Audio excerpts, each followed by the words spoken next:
Hello everyone, welcome to Keystone IAS Academy. January 8, 2026, the Hindu news பேப்பரில் இருக்கிற important டாபிக்ஸ்க்கான discussions இந்த வீடியோவில் பார்க்கலாம். So today's topics are NAT grid, the search engine of digital authoritarianism. Fine-tune this signal to sharpen India's AMR battle. India's progress on its climate targets. So let's understand the articles one by one.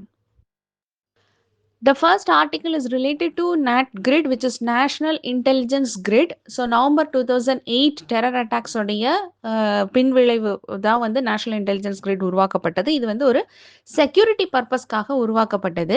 So இப்போ வந்து அது surveillance நோக்கி பயணிக்குதா, அதாவது national intelligence grid வந்து ஒரு டேட்டாவை செக்யூராக வச்சுக்கிறதுக்காக மட்டும்தான் உருவாக்கப்பட்டதா சொல்லிச்சு.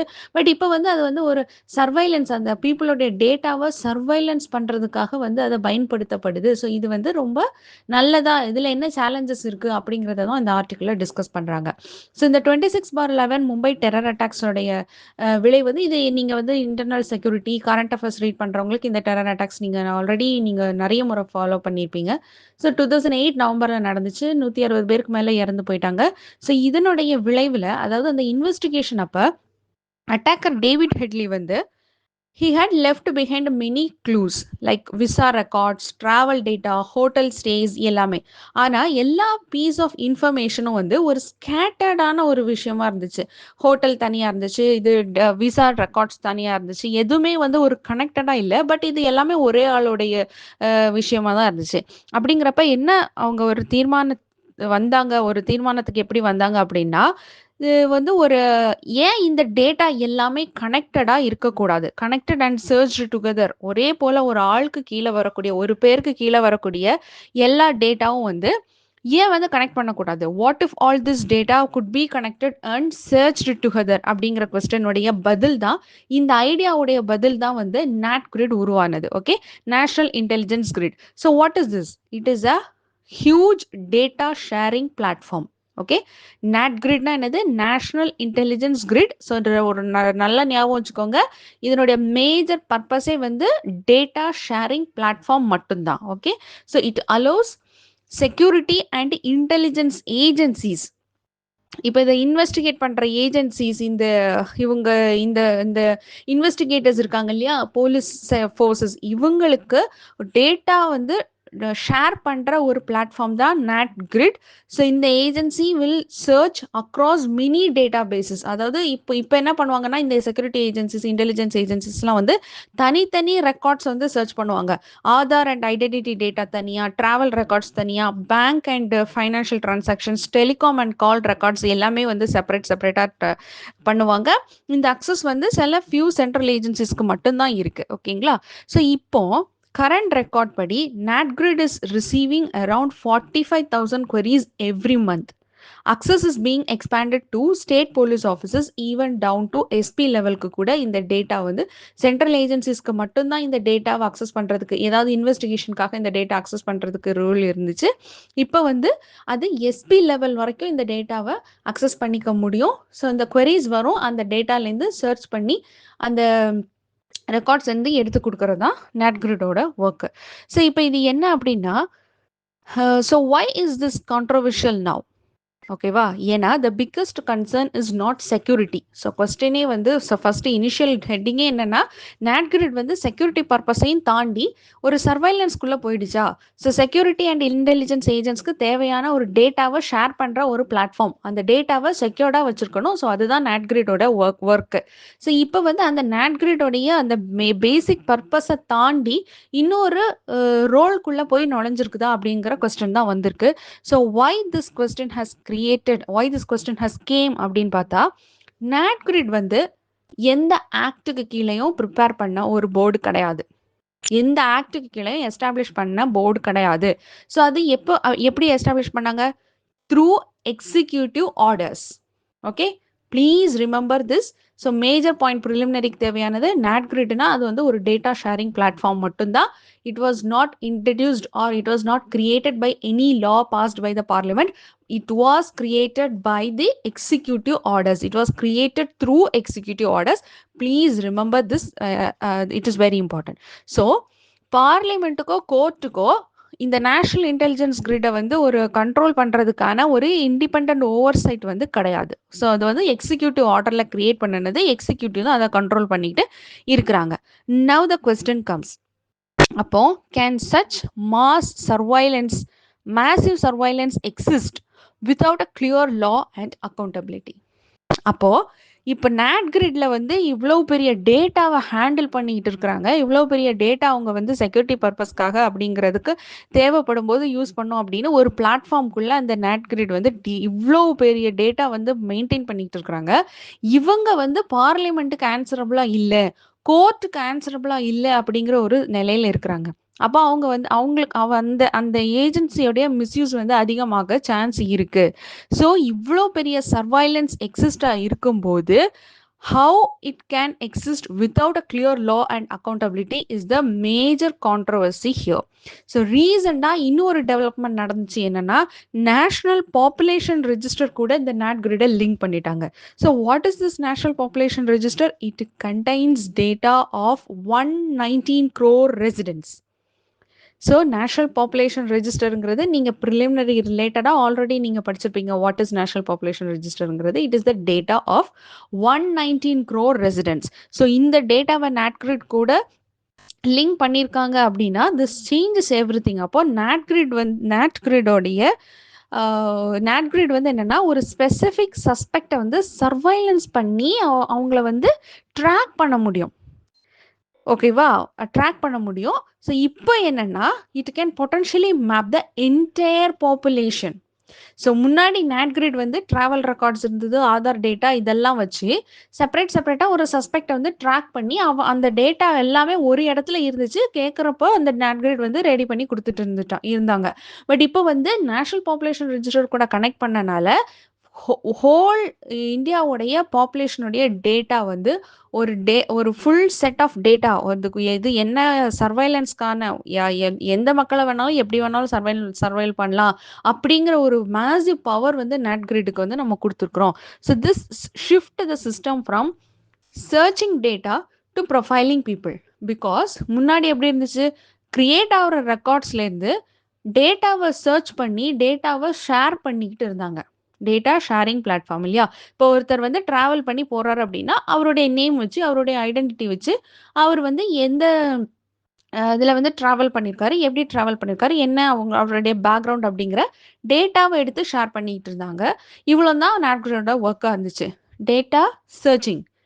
இப்போ என்ன ஆயிடுச்சுன்னா அவங்க வந்து ஃபுல் பாப்புலேஷனுடைய நேஷனல் பாப்புலேஷன் ரெஜிஸ்டருடைய டேட்டாவே வந்து நேட் கிரிட் வந்து கையில் வச்சிருக்கிறாங்க. இட் இஸ் லைக் யாரை வேணாலும் எப்படி வேணாலும் சர்வைலன்ஸ்குள்ளே கொண்டு வரலாம். It is like profiling people. So எல்லாத்தையுமே எப்படி வேணாலும் ப்ரொஃபைல் பண்ணலாம் அப்படிங்கிற மாதிரி. ஜஸ்ட் ஒரு சர்ச் மட்டும் கிடையாது, ஃபுல் டேட்டாவே இருக்குது. இதில் இஷ்யூ என்னன்னா, நேஷனல் பாப்புலேஷன் ரெஜிஸ்டர்லையும் எல்லா டேட்டாவுமே இருக்கும். But the question here is national intelligence grid வந்து ஒரு எக்ஸிக்யூட்டிவ் ஆர்டர்னால கிரியேட் பண்ணப்பட்ட ஒரு agency. It was not created under any லா. அப்படிங்கிற பட்சத்தில் it is not answerable to parliament R court. அப்போ வந்து அந்த மாதிரி ஒரு எக்ஸிக்யூட்டிவ் ஏஜென்சிஸ்க்கு இவ்வளோ பெரிய பவர் கொடுக்கறது வந்து தகுந்த ஒரு விஷயமா அப்படிங்கிறது தான் கான்ட்ரவர்சி. ஓகேங்களா? Then coming to role of AI and algorithms. இப்போ வந்து ரீசெண்டாக இப்போ இந்த நேட் கிரிடே வந்து என்டைட்டி ரெசல்யூஷனுக்காக uses tools like entity resolution. அப்படின்னா அல்காரிதம் வந்து டிசைட் பண்ணும் whether different records belong to the same person. So everything is decided by algorithm. அப்படிங்கிற பட்சத்தில் facial recognition, KYC databases, driving licence and telecom data இது எல்லாமே வச்சு ஆட்டோமேட்டிக்காக அல்காரிதம் வந்து டிசைட் பண்ணும். அல்காரிதம் வந்து கன்க்ளூஷன் கொண்டு வரும். It is a automatic decision. இப்படி ஒரு ஏஐயோடைய ஆட்டோமேட்டிக் டெசிஷன் இருக்கும்போது there can be risks of discrimination, bias. Okay, அதாவது algorithm is trained on existing data. அப்போ இஃப் போலீசிங் வந்து ஏற்கனவே பர்டிகுலர் கேஸ்ட் மேலே, பர்டிகுலர் ரிலீஜன் மேலே, பர்டிகுலர் ஜியாகிரஃபியில் வந்து பயாஸ்டாக இருக்கும்போது ஆப்வியஸாக அந்த ட்ரெயின் பண்ணுற அல்காரிதமும் வந்து எப்படி இருக்கும்னா இந்த மாதிரியான ஆட்டோமேட்டிக் டெசிஷன்ஸே கூட இந்த டிஸ்கிரிமினேஷன், இந்த பயாஸ்லேருந்து விளைவாக இருக்கலாம். ஸோ அதை வந்து நம்மளால் கணிக்க கூட முடியாது. ஸோ ஒரு ஆட்டோமேட்டிக் ஏஐ ஒர்க் பண்ணும்போது இந்த பயாஸ், டிஸ்கிரிமினேஷன் வரதுக்கான சான்ஸ் சான்சஸ் இருக்கு. Then technology will strengthen those biases but hide them under the label of objectivity. நம்மளுக்கு தெரியக்கூட செய்யாது. இப்போ எப்படி வந்து ஒரு ஜாப் ரெஸ்யூம் அனுப்புகிறோம், அது வந்து ஏடிஎஸ்னு ஒரு சிஸ்டம் வந்து ரெஸ்யூம் வந்து அக்செப்ட் பண்ணுது, ரிஜெக்ட் பண்ணுது பேஸ்ட் ஆன் சம் கீவேர்ட்ஸ். அதை விடைக்கும் வந்து ஒரு ஹியூமன் வந்து அனுப்புகிற ரெஸ்யூம் அனுப்புகிறவங்களுடைய டேலண்ட் என்ன, லெவல் என்ன அப்படின்னு எதுவுமே தெரியாது. தட் அல்காரிதம் ரிஜெக்ட்ஸ், அவ்வளோதான். அல்காரிதம் வந்து ரிஜெக்ட் பண்ணிடுச்சுன்னா அவ்வளோதான். அதுக்கு மேலே அந்த ரெஸ்யூம் வந்து ஃபார்வர்டே ஆகாது. நம்ம எவ்வளோ டேலண்டடாக எவ்வளோ கோர்ஸ் நம்ம அதை ரிலேட்டடாக படிச்சிருந்தாலும் கூட that algorithm stops then and there itself. இதே இஷ்யூ தான் வந்து நாட்கிரிட்குள்ளேயும் வரும். ஒரு பயாஸ் வந்து கிரியேட் ஆகும் அப்படிங்கிற மாதிரி சொல்லியிருக்காங்க. ஸோ எ ராங் ஃபிளாக், எக்ஸாக்டாக என்ன வேர்டிங்ஸ் கொடுக்குறாங்க அப்படின்னா, a wrong flag for an elite person is a nuisance and wrong flag for a poor or minority citizen can be life destroying. So this is very important issue. Okay. Then the core argument. What is the core argument here? See, security important. எதுக்காக security important நினைக்கிறோம்? ஃபியூச்சரில் இது மாதிரியான terror attacks வரக்கூடாது. So இந்த மாதிரியான internal terror attacks, வெளியிலேருந்து வர டெரர் அட்டாக்ஸ்லாம் வந்து நம்ம தடுக்கணும். அப்படிங்கிற பட்சத்தில் இந்த மாதிரியான ஒரு நாட்கிரிடுங்கிற அமைப்பை உருவாக்கி இதில் வந்து டேட்டா வந்து ஈஸியாக அக்சஸ் பண்ணுறதுக்கு மாதிரியான ஒரு செட்டப்பை வந்து நம்ம ரெடி பண்ணியிருக்கிறோம். பட் இது வந்து இது செக்யூரிட்டி வந்து இதனால மட்டும் வந்து நம்ம வந்து இது பண்ணல. Terrorism failures are often due to poor training and accountability, not because of lack of data அப்படின்னு ஆத்தர் ஆர்கியூ பண்ணுறாங்க. அதாவது என்ன இந்த அட்டாக்ல இந்த ஆர்டிக்கிளில் என்ன நாட்கிரிடோட மேஜர் பர்பஸ் என்ன, அந்த டெரர் அட்டாக் பண்ணவங்களை கண்டுபிடிக்கும் போது டேட்டாவை வந்து ஈஸியாக அக்சஸ் பண்ண முடியல, அது எல்லாமே ஸ்கேட்டர்டாக இருந்துச்சு. ஸோ எல்லாமே ஒரே இடத்துல கிடைச்சா நல்லாயிருக்கும் அப்படிங்கிறதுனால இப்படி ஒரு டேட்டா ஷேரிங் பிளாட்ஃபார்மை ரெடி பண்ணி ஒர்க் பண்ணிட்டு இருக்காங்க எக்ஸிக்யூட்டிவ் ஆர்டர் மூலமாக. அப்போ அதனால டெரர் அட்டாக்ஸை ப்ரிவென்ட் பண்ண முடியாது is what the author says. See, data இல்லாததுனால வந்து டெரர் அட்டாக்ஸை ப்ரிவென்ட் பண்ண முடியாது. ஸோ டெரரிசம் ஃபெயிலியர் ஆகிறதுக்கு முக்கியமான காரணம் வந்து புவர் ட்ரைனிங் அண்ட் அக்கௌண்டபிலிட்டி. ஏன்னா இந்த டேட்டாவே வந்து ஸ்கிராப் பண்ணி டெரர் அட்டாக் நடக்கிறதுக்கு சான்சஸ் இருக்கு. So without parliamentary oversight, judicial scrutiny, clear legal limits, NatGrid risks becoming an instrument of digital authoritarianism, not security. So இதுதான் நான் ஃபர்ஸ்ட் ஹெட்டிங்ல ரீட் பண்ணேன். டிஜிட்டல் ஆத்தரிட்டேரியனிசம், செக்யூரிட்டிங்கிற பர்பஸை தாண்டி ஃபுல் பீப்புளோட டேட்டா ஒரு எக்ஸிக்யூட்டிவ் ஆர்டர் மூலமாக கிரியேட் பண்ண ஒரு அமைப்பினுடைய கையில் இருக்கும்போது அது எந்த வகையில் வேணாலும் பயன்படுத்துறதுக்கு சான்சஸ் இருக்குது. ஸோ ஒரு அக்கௌண்டபிலிட்டி அந்த இடத்துல குறைவாக இருக்குது. ஸோ செக்யூரிட்டிங்கிற பர்பஸை தாண்டி ஒரு விஷயம் அங்கே வர்றதுக்கு இதுவே டெரரிசம் ஃபெயிலியருக்கு காரணமாக இருக்கிறதுக்கு சான்சஸாக இருக்கும் அப்படிங்கிற மாதிரி ஆத்தர் வந்து மென்ஷன் பண்ணியிருக்காங்க. So main reason national population ரெஜிஸ்டரை நாட்கிரிட் டேட்டா கூட கனெக்ட் பண்ணினது. ஸோ அப்படிங்கிற பட்சத்தில் ஃபுல் பாப்புலேஷன் டேட்டா நாட்கிரிட் கிட்ட வந்துடும். ஸோ அது இஷ்யூ கிடையாது. Main issue is NATGRID is created through executive order. அப்போ it is not answerable to parliament or any court. அப்போ ஏதாவது இஷ்யூ அந்த மாதிரி எக்ஸிக்யூட்டிவ் ஆர்டரில் வரக்கூடிய ஆக்ஷனில் வரக்கூடிய அமைப்பில் நடந்தால் கூட நம்ம வந்து it is under a question அப்படிங்கிற மாதிரி ஆகிடும். ஸோ அதுதான் வந்து இந்த ஆர்டிக்கல் வந்து டீட்டெயிலாக டிஸ்கஸ் பண்ணியிருக்காங்க. So NATGRID moves to digital authoritarianism. So what is needed here? Of course, a clear law is important. A clear law passed by parliament, then independent oversight. ஒரு parliamentary committee இருக்கணும், judicial supervision இருக்கணும், transparency on intelligence failures, professional accountable policing, then protection of civil liberties alongside security. Then coming to the practice question, critically examine the NatGrid in the context of national security and the right to privacy. Does its expanding scope risk pushing India towards digital authoritarianism? The next article is related to antimicrobial resistance. அதாவது வந்து December 2025 prime minister Modiji வந்து மன் கி பாத்தில் வந்து இதை பற்றி mention பண்ணியிருந்தப்போ வந்து அது ரிலேட்டடாக அப்பயே வந்து லாட் ஆஃப் ஆர்டிகிள்ஸ் வந்திருக்கு. ஸோ இதுவும் ஒரு similar article. So what it's like ஒரு awareness article. Okay, so just ஒரு குயிக் ரீகேப் கொடுத்துடலாம். So this is important because what is antimicrobial resistance? Coming to antimicrobial resistance அப்படின்னா என்ன? ஏற்கனவே நான் சொல்லியிருக்கிறேன் இதை வந்து. ஸோ அதாவது ஒரு பாக்டீரியா வந்து நம்ம ஒரு பாக்டீரியா வந்து ஒரு கோல்டு வந்து நம்ம உடம்புல உருவாக்குது. ஸோ அதுக்கு நம்ம வந்து ஒரு ஆன்டிபயோட்டிக்ஸ் எடுத்துருக்கிறோம். லைக் மெடிசின்ஸ், டோலோ, பேராசிட்டமால், அந்த மாதிரி ஏதாவது ஒரு ஆன்டிபயோட்டிக் எடுக்கிறோம். அந்த ஆன்டிபயோட்டிக் வந்து நம்ம வந்து ப்ரிஸ்கிரிப்ஷன் இல்லாமல் தவறான டோசேஜில், அதிகமான டோசேஜ்லேயோ இல்லது வந்து அதிகமான ரிப்பீட்டட் டைம்ஸ்க்கு நம்ம எடுக்கும்போது, இல்லது சரியான மருந்து ஒரு ஒரு என்ன ஒரு டிசீஸ் வருது, பாக்டீரியா இருக்குதோ அதுக்கு தகுந்த மாதிரியானது இல்லாம, வேற மாதிரி இந்த மாதிரி பிரிஸ்கிரிப்ஷன் இல்லாம ப்ராப்பர் இது இல்லாம எடுக்கும்போது, அந்த அந்த மைக்ரோப்ஸ் வந்து இந்த ஆன்டிபயோட்டிக்ஸ எதிர்த்து அதாவது இந்த ஆன்டிபயோட்டிக்ஸ் வந்து அந்த பாக்டீரியாவை போய் கொல்லாது. அத வந்து அந்த பாக்டீரியா வந்து இதுக்கு ரெசிஸ்டபிளா மாறிடும். இதை எதிர்த்து அது வாழ்றதுக்கு பழகிடும். இப்படிங்கிற பட்சத்துல என்ன ஆயிடும்? இந்த ஆன்டிபயோட்டிக்ஸ்க்கெல்லாம் வந்து யூஸே இல்லாம போயிடும். நம்மளால ஒரு பாயிண்ட்டுக்கு மேல நம்ம டிசீசஸ கண்ட்ரோல் பண்ணவே முடியாம ஆயிடும். So that is the major issue here. It is silently just silently growing அப்படின்னு தான் அந்த ஆர்டிக்கிளில் சொல்லியிருக்காங்க. ஸோ வாட் இஸ் திஸ் antimicrobial resistance means? germs no longer respond to medicines that once killed them. ஒரு தடவை ஒரு கில் பண்ண ஆன்டிபயோட்டிக்ஸ், ஒரு பாக்டீரியாவை கில் பண்ண, ஒரு ஜெர்ம்ஸை கில் பண்ண ஒரு ஆன்டிபயோட்டிக் அடுத்த தடவை அதே ஆன்டிபயோட்டிக்கு அந்த பாக்டீரியா சாகாது. அது வந்து ரெசிஸ்ட் ஆகிடும். Okay, that is antibiotic antimicrobial resistance. Okay, so ICMR data படி antibiotics are becoming ineffective against pneumonia and UTIs. Then what is the biggest cause? நம்ம ஏற்கனவே பார்த்திருக்கோம். What is antimicrobial resistance? What are the causes? Then what are the challenges in controlling that? What are the way forward? எல்லாமே பார்த்திருக்கோம். Current government initiatives to control this, இது எல்லாமே already நம்ம வந்து பார்த்திருக்கோம். But still you can see a quick overview. So what are the major cause அப்படின்னு வந்து mention பண்ணியிருக்காங்க. Like people take antibiotics casually without prescription, without doctor's advice.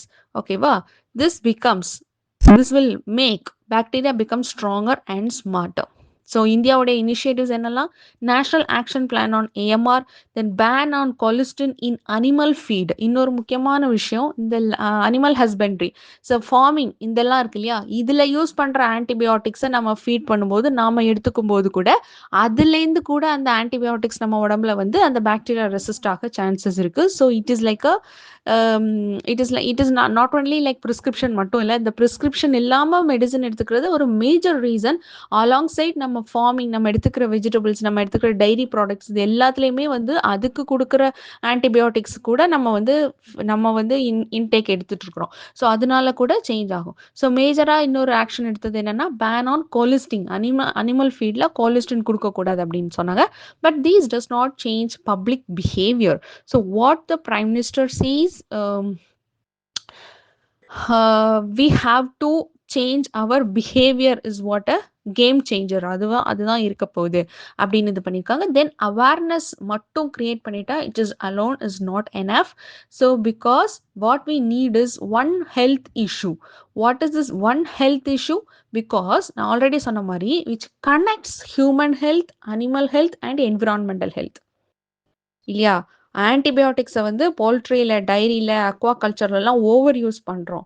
இந்த drugs residue வந்து சாயில், வாட்டர், ஃபுட் செயின்லாம் enter ஆகுது. அப்போது ஒரே ஒரு ஹெல்த் இஷ்யூனால ஹியூமன் பாதிக்கப்படுறாங்க, அனிமல் பாதிக்கப்படுறாங்க, என்விரான்மெண்டல் பாதிக்கப்படுது. So it is a one health issue. So awareness மட்டும் வந்து பார்த்தாது. What we have to do is to address this one health issue. Then what are the challenges? According to this article, first surveillance வீக்காக இருக்குது. AMR surveillance network வந்து நம்ம strengthen பண்ணணும். That is what the author sees. And experts suggest include district hospital, include private hospitals, capture rural data. All these are very important. And the real danger என்ன mention பண்ணுறாங்க அப்படின்னா, it cross slowly and silently. AMR வந்து ஒரு issue அப்படிங்கிறதே வந்து நிறைய பேருக்கு தெரியவே இல்லை. அதாவது ஒரு சைலண்ட்டாக அந்த இஷ்யூ வந்து வளர்ந்துக்கிட்டு இருக்குது. So if ignored, simple surgeries become risky, childbirth becomes dangerous, cancer and transplant care collapse.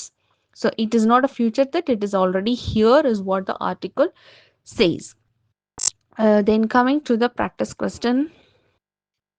Antimicrobial resistance has emerged as a major public health challenge in India. In this context, examine the significance of recent political signaling on AMR, and discuss the structural reforms required to strengthen India's AMR response. In the final article, we will talk about India's climate commitments. அதாவது இது வரைக்கும் நம்ம என்னென்ன ப்ராமிசஸ்லாம் நம்ம பண்ணியிருக்கிறோம் and how far we achieved and what is required or what is the way forward, இதை தான் இந்த ஆர்டிக்கலில் பார்க்க போகிறோம். It's a very simple article. So first நம்ம பார்க்க போகிறது Paris climate summit. So Paris climate சமிட்டில் ஆல்ரெடி இந்த ப்ரிலிமினரி ரிலேட்டடாக என்விரான்மெண்ட் ரிலேட்டடாக பலமுறை நீங்கள் திருப்பி திருப்பி படிச்சிருப்பீங்க. But still have a quick recap and let see the data driven answers here. Okay, so at the Paris கிளைமேட்டில் இந்தியா வந்து எவ்வளோ ப்ராமிஸ் பண்ணியிருந்தாங்க? Reduce emissions intensity by 33 to 35%. Remember emissions intensity. Okay, so first promise என்ன?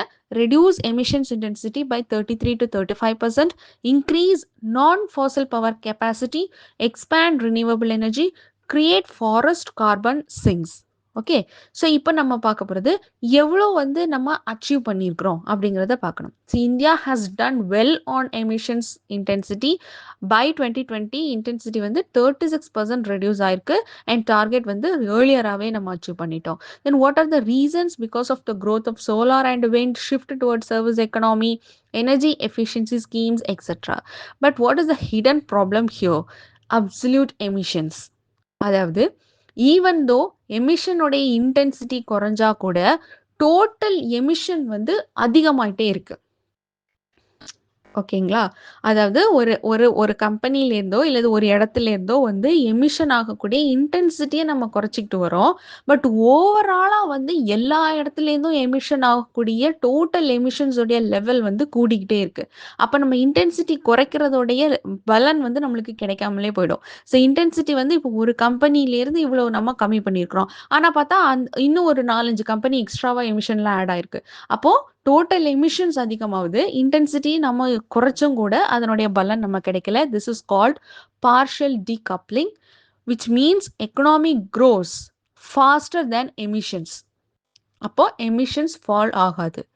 Okay, also coal வந்து still it is dominant in power, steel, cement, டிரான்ஸ்போர்ட்லாம். Non fossil டிபெண்ட்டுக்கு நம்ம இன்னும் வரல. இன்னமும் கோல் தான் வந்து ஒரு மேஜர் டாமினண்ட்டாக இருக்குது. ஓகே, ஸோ ரினியூவபிள் எனர்ஜியோடைய லெவல் என்ன இருக்குது? இந்தியாவுக்கு வந்து now has over 50% non fossil capacity, but coal still produces over 70% of electricity. Already நான் சொன்ன மாதிரி ரினியூவபிள் எனர்ஜிக்கு நம்மளால் மாற முடியல. கோல் தான் இன்னமும் டாமினண்ட்டாக இருக்குது. எலக்ட்ரிசிட்டியோட 70% கோல் தான் ப்ரொடியூஸ் பண்ணுது. Okay, then why? Because this the reason என்ன கொடுத்துருக்காங்க? ரினியூவபிள்ஸ் ஆர் இன்டர்மிட்டன்ட் ஸ்டோரேஜ் வந்து ரொம்ப வீக் கெப்பாசிட்டியில் இருக்கிறோம் நம்ம. So clean capacity is does not require sorry without storage clean capacity does not equal clean power. Storage capacity நம்ம கிட்ட இல்லை. இதுதான் major reason. Then coming to the forest targets. Forest நம்ம ப்ராமிஸில் ஒன்று பண்ணியிருந்தோம், கார்பன் சிங்ஸை இன்க்ரீஸ் பண்ணும், ஃபாரஸ்ட் கார்பன் சிங்ஸை. ஸோ அதில் நம்ம எப்படி மாறி இருக்கோம்னா, India claims progress on carbon sinks, but what actually happened is forest cover includes plantations. Monocultures are counted as forest. Biodiversity and ecosystem health are ignored. So carbon accounting is happening, but ecological restoration is not. See, carbon sink வந்து நடந்துகிட்டு இருக்குது, but வந்து நம்ம ப்ராப்பராக ஃபாரஸ்ட்டை restore பண்ணுறோமா அப்படின்னு கேட்டால் this doesn't happen. We are doing monoculture plantations வந்து நம்ம பண்ணிட்டு இருக்கிறோம். பிளான்டேஷன்ஸ் அஃப்கோர்ஸ் நம்ம பண்ணிட்டு ஃபாரஸ்ட் கவர் இன்க்ரீஸ் பண்ணியிருக்கிறோம், ப்ராக்ரஸ் பண்ணியிருக்கோம் சொல்கிறோம். பட் எக்ஸாக்டாக அது அந்த லெவல் வந்து இன்னும் ரீஸ்டோர் ஆகலை, எக்காலஜிக்கல் ரீஸ்டோரேஷன் வந்து ஆகலை அப்படின்னு சொல்கிறாங்க. Then what is the way forward? India needs massive battery storage expansion, clean coal transition, clear coal transition roadmap, industry decarbonization, quality forest regeneration, transparent climate data. So the next 5 years are very crucial to attain what we have promised at the Paris Climate Summit. Okay, so Paris climate சமிட்ல என்ன promise பண்ணியிருக்கிறோம், அதுலேருந்து எவ்வளோ achieve பண்ணியிருக்கிறோம், அதுக்கு என்ன suppose achieve பண்ணலைன்னா என்ன ஃபெயிலியர் ரீசன்ஸ் என்ன, ஸோ அதுலேருந்து உள்ள வே ஃபார்வர்ட் என்ன, இதை தான் நம்ம இந்த ஆர்டிக்கிளில் பார்த்தோம். This is very very important article. So coming to the practice question, assess India's progress in achieving its climate commitments under the Paris Agreement. Why has the reduction in emissions intensity not translated into absolute emissions reduction? Okay, this is very very important. You have to quote with the example if possible. Okay, so that's all for this Jan 8th articles. See you in the next class. Thank you.